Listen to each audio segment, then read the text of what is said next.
સુપ્રસિદ્ધ યાત્રાધામ અંબાજીમાં આવતીકાલથી 5 દિવસના ભાદરવી પૂનમના મેળાનો પ્રારંભ થશે। ત્યારે ભાદરવી પૂનમના મેળા પહેલા અંબાજીના રસ્તાઓ પર પગપાળા યાત્રિકોનો ભારે ધસારો જોવા મળી રહ્યો છે। માં અંબાના દર્શન કરવા માટે દૂર દૂરથી ભક્તો અંબાજી પહોંચી રહ્યા છે, જેને લઈ અંબાજીના રસ્તાઓ બોલમાળી અંબે જય જય અંબેના નાદથી ગુંજી ઉઠ્યા છે। 5 દિવસના ભાદરવી પૂનમના અંબાજીના મેળા માટે તંત્ર તરફથી તમામ તૈયારીઓ કરવામાં આવી છે। તો અંબાજીમાં આવેલા ભક્તો અને સંઘોને લઈ અનેક પ્રકારની વ્યવસ્થા કરાઈ છે। આ તરફ અમદાવાદથી નીકળેલા વ્યાસવાડીના સંઘે અંબાજી મંદિરમાં ધજા ચઢાવી।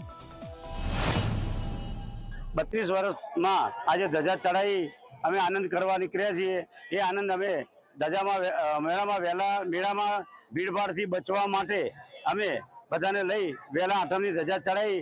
સૌથી પહેલી 52 ગજની ધજા ચઢાવવાના આસ્થાથી અમે વહેલા આવીએ છીએ। મારે ચાલતા 26મું વર્ષ છે અને અમે બધા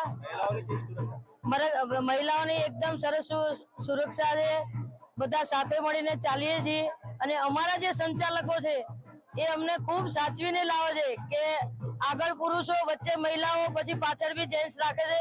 અંધારામાં ચાલે તો અમને કોઈ ટેન્શન હોતું નથી।